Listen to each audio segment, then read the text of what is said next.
Hi everyone and welcome to Boxfish. Today I'm going to talk through how to teach 3 of our classes. Okay, so the first class we're going to look at is a reading class. Let's get started. So this is our lead-in. So here we want to get all of the students interested in today's topic. Again, we just swipe from right to left. I love this new cell phone because its design is amazing. Okay, so we don't need to watch all of this. But with the lead-in, usually there is a video, just a short video, maybe 20 seconds, and we have someone talking about the class topic. Now, once the video is finished, there will be a question like this. Do you like new things? So you can just ask this question very openly to the students and see what they think, and just try to get them to talk again as much as possible. So we only want to spend about 1 minute on this part of the class. And then we can move to the first official part of our class, part 1, which is words. So here we're going to look at those 4 words that we looked at the beginning of the class, and we're going to teach each one of them individually.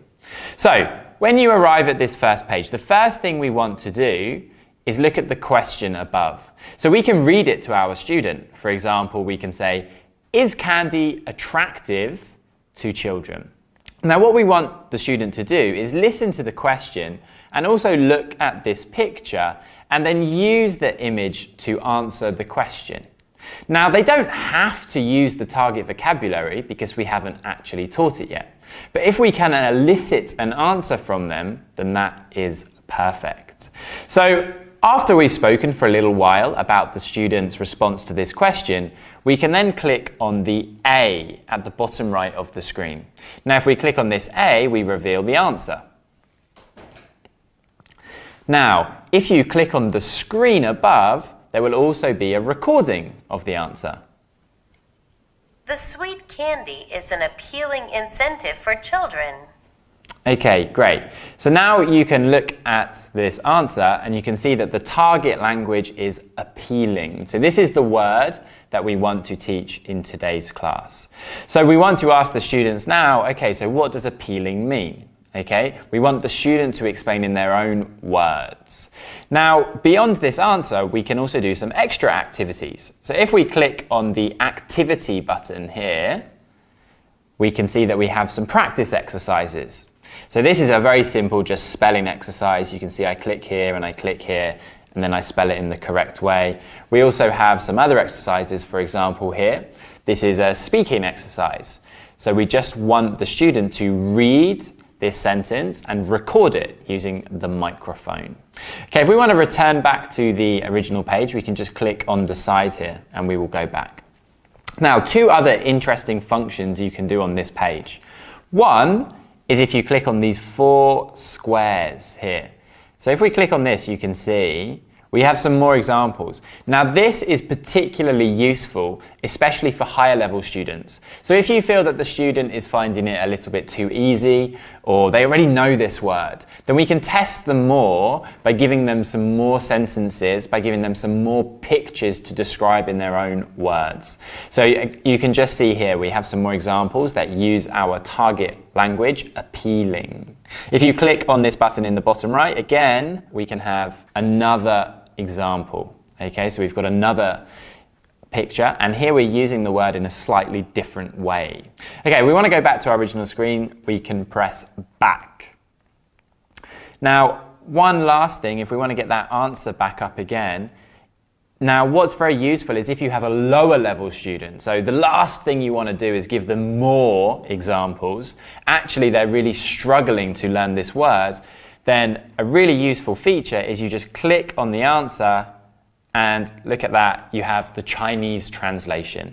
Now try to avoid using the Chinese translation and try to use English as much as possible, but if you really feel that this particular word is extremely difficult and the student doesn't understand, then this is a good way to quickly explain the meaning and then you can move on to the next part of the class. Okay. Appealing. And again, we can practice pronunciation by listening to a recording and just clicking on the screen. Okay, so we want to move on to the next word. So again, we just swipe from right to left. Now, the way that we teach words for any level of class in a reading class is exactly the same. So we don't need to go through every single word again because we already know the correct method. So we'll just quickly swipe through. So we have a new word here and then another word. And as I said, you can teach every single one following the same procedure.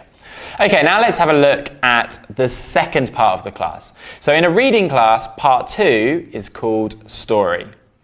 And with story, what first will happen is the student will watch a short video like this. Brands will repackage their products to make them more appealing. And a lot of the time, this works. But why? Well, part of the reason has to do with the fact that novelty piques our attention. I mean, if you were on your daily commute to work and you saw someone driving a hot dog-shaped car, chances are that's gonna capture your attention more than the road signs. And it should. From an evolutionary standpoint, this makes sense. We would use our time and energy noticing new things rather than familiar and boring ones. Okay, great. So what happens now is after they've watched the first video, of course the original video is just listening practice. What happens now then, and we know that this is a reading class, is that we can now read the script. So this is the next part of the class. First of all though, we've just got this question, and this question is designed to engage with the students and ask them and test them about the video which they've just watched. So you can ask them the question, why do some brands frequently repackage their products? Now, sometimes these videos may be a little difficult for them, so they might not be able to generate the exact answer that we're looking for from the video. But again, what we're just trying to do is get the students to talk, get them to share their opinions about this question. So now we want to move on to the main part of this section, which is the reading. So what do? We simply swipe from right to left again. Okay, so now we begin our reading exercise. And as I said before, this reading exercise is based on the script from the video that we just watched. So what we usually like to do is we ask the students to read this to the teacher. Okay, so we slowly go through it with them together. So as you can see here, brands will repackage their products to make them more appealing, and a lot of the time this works, and so on and so on. We swipe, okay, swipe right to left, and then we get to the end of this passage. Now, as you can see, there are lots of these yellow dots throughout the passage. What are they for? So again, those are just to help perhaps lower level students who are really struggling to understand a word or a sentence or a concept or a structure. So if you click on these yellow dots, okay, again, you can see there's a Chinese explanation of this sentence. Again, as I said before, try not to use this as much as possible because we want to use English as much as possible, and we want to create this English language environment where we're not using Chinese. But if it's necessary, of course it's okay, and that's why it's there. Now, before using these yellow dots and using Chinese to explain, another thing that you can do is click on this structure, which is in the bottom yellow. It's in the bottom corner. So we click on structure, and we can see here we have the same passage, but it's broken down into much shorter sentences. And if we click on here, we get the rest of it. Okay? So this is called the logic tree. Okay? And it's very simple. All it's doing is taking very, very long, complicated sentences and breaking them into much shorter ones. And we find that this makes it much easier for the student to understand. So in this reading class, as well as with the vocabulary section, in part 2 you also have some activities. So we can click on activities, and here they need to finish the paragraph. So brands will repackage their products to make them more appealing. Okay, and you can see, if it's wrong, then we can't move it. Okay, if it's right, then the student can put it in. Like this, and again we have another speaking exercise. Okay, to go back again, we just click on the side. Here, if we press on this button, again we have some more Chinese explanations, but we want to try and avoid using them as much as possible. And the final very useful feature for the reading section is some comprehension questions. If we click on this question mark, then we have a question based on the passage, okay? And we want to really test the student now that they understood it. What we can also do throughout is ask the students our own comprehension questions. So if you feel that a student is not understanding, or maybe they're a very high-level student and you want them to get more out of the class, then you can think of your own comprehension questions at any time to test your student and make sure that they really understand the passage that we're reading. Okay, so now what we want to do is we want to move on to the last part of our class. Okay, so we click on passage and then we go back to the passage. So now we want to move on to the next part. Okay, so we swipe again all the way to the end. Now some classes will actually have a bit of extra material, like an extra video or something. As you can see now, we're going to swipe to the next section, and this one has another video for the student to watch. Say you're riding on a brand new roller coaster at an amusement. Okay, we don't need to watch all of that, but again, it's just to engage with the student, ask them more questions. So now let's go to the final part. Now, as you can see, the final part is called Let's Talk. Why? Simple. Because we want the students to talk. Yeah, we want them to practice using the vocabulary from today's class, but also we just want to give them an environment where they can speak English freely and practice. So in this section, we usually have a short video which introduces some kind of interesting question or discussion point. So it's an evolutionary necessity that we use our energy to focus on the new things rather than the old familiar ones. In this sense, is it really a bad habit to focus on the new things instead of the old ones? Okay, so in this part there will be a question, and it's a very open-ended question for the students to answer. So we have the video, we also have the question written down so they can read it as well. And in this section, you don't have to just focus on this video and this question. Actually, we encourage teachers to ask more questions, to ask follow-up questions, to spend as much time as possible encouraging the student to open their mouth, to speak, and to practice spoken English. If sometimes you feel a student is really stuck and they just don't know how to answer the question, you can click on reference in the bottom right, and this will provide an answer for them. It is not a bad habit to prefer new things. Okay, so here we have an answer already for the student, so then you could just ask some questions to the student about this answer. Okay, so what do you think about this answer? What do you think about what this teacher just said? Do you agree with them? Do you disagree with them? All of these kind of questions. Okay, and after this, at the very end, you will see this achievements page. So every class at the end will have this achievements page, and you can just give a brief summary to your students about what they have achieved today. So you can just talk through the words that they learn, what they have taken away from this class, and then just provide the student with a brief comment on their performance and some kind of encouraging advice for the future. Okay, so that is the end of our reading class. We're going to look at some new class styles now and how to teach them. At present, Boxfish has 5 different types of classes. These are reading, function, conversation, talk, and phonics. Now, what we're going to look at now is a phonics class. So this one is focusing very much on pronunciation. Okay, so there's little reading practice or specified listening practice, but what we're really trying to ensure is that students are pronouncing words and even the most simple sounds in the correct way. So now let's have a look at a phonics class. So as you can see, the first page of the class is introducing 2 sounds that we're going to learn now. So firstly, you can just read them to the student. Okay, so for example, here we have I and e, and these are the first sounds that we're going to teach the students and get them to practice for today. So we can just make sure that they imitate us, I and e. So imitation is a really important part of teaching phonics.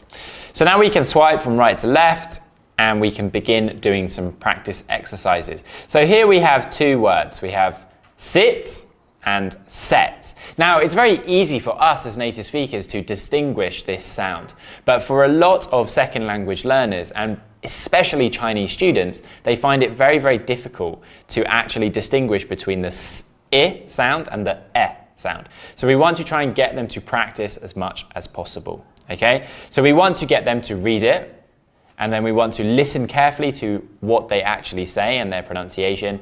And if they do say it completely wrong, then that's fine. But just make sure that we're encouraging the student, we're helping them to change the way that they're pronouncing it. Here, if we click on the picture at any time, you will actually hear the correct pronunciation as well. So we can also get the student to do that and to listen and imitate. Sit. Sit. Okay. Now, if we want to teach the word as well as the pronunciation, like our previous class, we can click on the word and it will give a Chinese translation. Okay. Now what we're going to do is we're going to swipe to the next page and we're going to watch a short video of a teacher pronouncing words in the correct way and using the target pronunciation. So here we can see, how does Alex pronounce these words? Let's learn 2 new words today. Okay. Number 1. So we don't need to watch this video. But if we're teaching the class, then of course we will watch the video with the student. And then once it's finished, we'll then go to the next page where we're going to do lots and lots of practice of these words which are using either the I sound or the E sound. So if we click on the pictures here.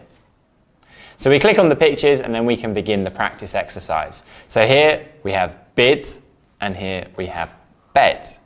Now in a phonics class, throughout the class, it's exactly the same style. So you have 2 sounds and then you have 2 different pictures and 2 different words, each one representing that sound. So what we need to encourage the teachers to do is really make sure that they're thinking of interesting and creative ways to teach the students. You know, if you just go through this class and you say, okay, bid, bid, bed, bed, okay, student imitates you, go to the next one. This is very, very boring for the student, okay? So what we really encourage our teachers to do is think of these different ways that you can do this. For example, you could play some kind of game or activity. Just one example for this kind of class is thinking about these 2 different words. You say one of them, for example, hid or head, and I say it, and then the student has to tell me, okay, which one did I say? Or for example, maybe a number 1 represents the I sound, and a number 2 represents the E sound. And then you could just read to your student any of these words which you're learning and get them to say, okay, is it number 1 or is it number 2? Now, that's a really simple idea, but it's going to make the class a lot more interesting for the students to try and think of some more creative ways that you can engage with them and allow them to practice. If we just continue swiping through the class, you can see we have more and more examples. Again, we have the Chinese if we click. We also have the pronunciation. And then as we go forward through the class, we just move on to different sounds. Okay, so now we move on to this sound. We're looking at the L sound and the N sound. Now, as I said before, it's exactly the same style for every single sound as you move through the class. Again, here we have another video. So you really need to make sure that you think of these creative ways to teach it to make it more engaging and interesting for the student. Okay, we don't need to spend more time now going through the rest of this class as it's all the same. So now let's move on to another style of class. So what we want to do now is look at another class style. We're going to look at a function class. Now the purpose of a function class is to teach the student functional language. So this could be a grammar structure or a sentence structure or even just an expression and how the student can use this expression or sentence structure in particular situations. So let's have a look now at a function class and how we should adapt our teaching style to teach this style of class. So as you can see, in a function class, the first part is exactly the same as our reading class. So we have our 4 new words, and then you have this words section where we're teaching the new vocabulary. So as this is exactly the same as the reading class, then there's no point now to go through this in too much detail because we want to use exactly the same style as we've already looked at before. So what we're going to do is we're going to quickly swipe through this vocabulary section and move on to part 2, because part 2 is the section which is different. So if you remember, in the reading class, part 2 was called story and we focused on reading. However, in a function class, part 2 is called dialogue. So let's take a look at the dialogue page. Right, so what we can first see is a picture. Now what we want to do here is we want to ask the student, okay, what is this picture? What can you see in this picture? What is going on in this picture? The reason why is because in a function class, we're trying to teach functional and contextual language use. Okay, so we want the student to understand for themselves what kind of situations can I use this language. So we can get them to talk about this picture and describe to us exactly what is happening. Now after that, we then want to start teaching the functional language for today's class. So if we click on this yellow arrow, you can see that we have a sentence. What if it's rainy tomorrow? And a recording. Okay, so the sentence here is, what if it's rainy tomorrow? What if, asking a question. And then we also will have a recording which is played automatically. If you want to listen to the recording again, you can just click on this little face. What if it's rainy tomorrow? Okay, so now we've taught this sentence, we've listened to it, we can ask the students to maybe read it. Now we want to look at the answer. Very simple, just click on the answer button. Okay, so I think. I think we can stay at home. I think we can stay at home. And again, we can click on the face. I think we can stay at home. And we can listen to the recording again. Okay, so here the functional language is asking a question using what if. So once we've read all of that and we've listened to it, we can then click on activity again to do some practice exercise. The first one, very simple, just sentence completion. So we just click here, okay, and then we get them to do the next one. I think we can stay at home. Now the third practice exercise is a little different. The third practice exercise is a dialogue. Okay, because remember this is the name of this part of the class, dialogue. And we really want to get the students to actually practice to use this new functional language. So what we have here is just a short role play. So you can ask the student, okay, do you want to be person A or do you want to be person B? And then you just practice the conversation together. Okay, if you need to, then you can just go back to the original screen and then you and the student can both read it again. And then once you've done it once, you can then change over. Okay, so the student can play the role of both people in the conversation.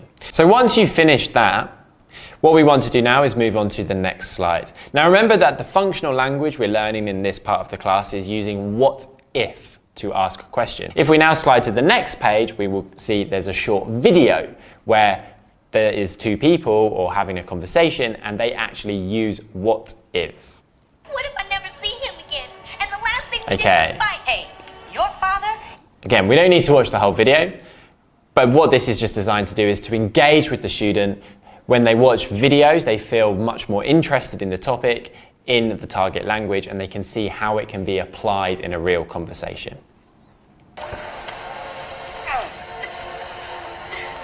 So again, more videos. We really love to use videos here at Boxfish because it really engages with the student and gets them interested and gets them talking and liking to share their own opinions. So as you can see now, if we swipe to the last part of this class, it's exactly the same as the reading class. Let's talk. So in this section, we want to do exactly the same as we did before. What if you... First of all, we have a short video. In this instance, then our teacher is actually using the language from today's class, what if, and he's asking a question that the student can then answer and express their own ideas. And we really, really want to get them to talk as much as possible in this section. Okay, so that is our function class. So as you can see, the function class is very similar to our reading class, but that middle section is a little different. So you do really need to make sure you know which classes that you're going to be teaching and that you are able to prepare for them as much as possible. The phonics class, on the other hand, you can see is completely different. So again, make sure you're familiar with how a phonics class works. Make sure you're familiar with the sounds and that you are also pronouncing them in the correct way, so that when you teach the student, you can ensure that their pronunciation becomes as accurate and also as standard as possible.